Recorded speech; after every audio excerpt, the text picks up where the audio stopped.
السلام علیکم ورحمۃ اللہ وبرکاتہ۔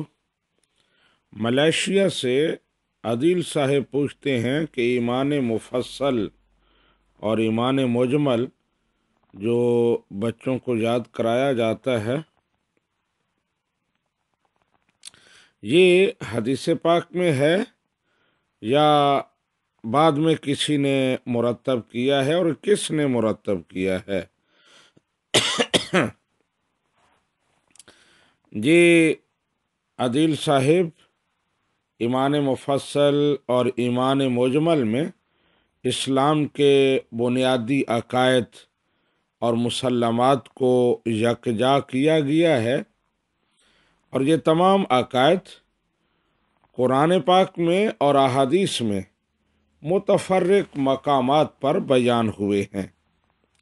اب ہر مسلمان کے بس میں یہ نہیں ہے کہ وہ قرآن پاک سے اور احادیث سے ان عقائد کو سمجھ سکے اکٹھا کر سکے، اس لیے علماء نے ان کی سہولت کے لیے توحید و رسالت، ایمان بالملائکہ، اسی طرح آخرت اور جزا و سزا پر ایمان، الہامی کتابوں پر ایمان، تقدیر پر ایمان، موت کے بعد زندگی پر ایمان، ان کو یکجا کر دیا ہے تاکہ آسانی کے ساتھ عوام جو ہیں وہ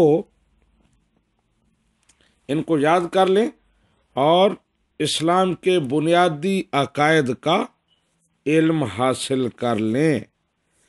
تو حدیث پاک میں ہونا ضروری نہیں ہے، جس طرح فقہی مسائل ہیں وہ قرآن و سنت سے اخذ کر کے فقہا نے عوام کی سہولت کے لیے تیار کر کے پیش کر دیے ہیں۔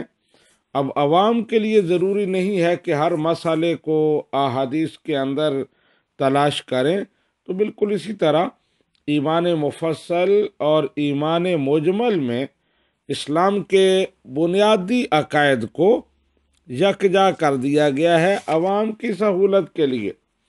ویسے یہ احادیث میں موجود ہیں، اسی طرح قرآن پاک میں بھی موجود ہیں۔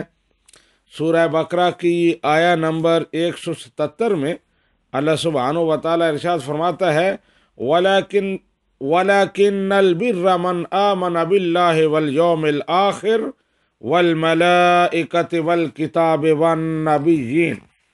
اب اس میں ایمان باللہ بھی ہے، ایمان بالیوم الآخر بھی ہے، اسی طرح ایمان بالملائکہ اور کتب اور نبیین، یہ سب کچھ اس میں مذکور ہے۔ اسی طرح احادیث میں، بالخصوص حدیث جبریل میں یہ سارے مسلمات جو ہیں بیان ہوئے ہیں، لیکن ایمان مفصل اور ایمان مجمل کی جو عبارت ہے لفظ بلفظ، وہ اس طرح کسی حدیث پاک میں موجود نہیں ہے، لیکن اس سے کوئی فرق نہیں پڑتا۔ اللہ سبحانہ و تعالی ہمیں حق کہنے، سننے اور اس پر عمل کی توفیق عطا فرمائے۔